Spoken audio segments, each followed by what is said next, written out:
For God so loved the world, he gave his one and only Son, that whosoever believes in him should not perish, but have everlasting life.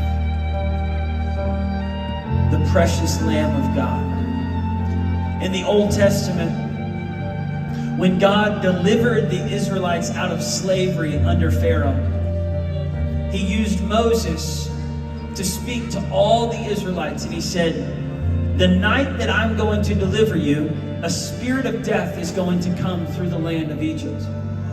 And that spirit of death will touch every house that is not covered by the blood of a spotless lamb. So Moses told all the Israelites, every family needs a spotless lamb.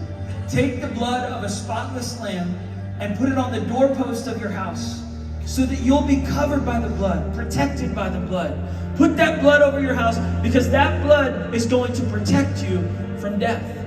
And that night, that spirit of death came through Egypt, and the Israelites were delivered. They were saved by the blood of a spotless lamb. From that moment on, God told Moses to tell the Israelites every year, bring a spotless lamb for each family.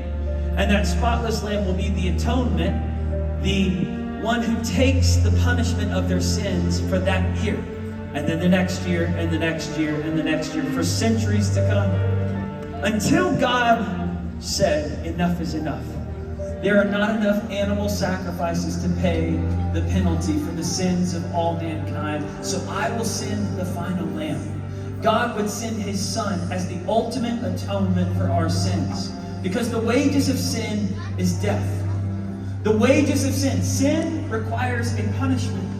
Sin requires a consequence. And God instituted this. And God knew there's never going to be enough atonements that man could make on their own to pay for their sins. So God said, I will take the punishment. My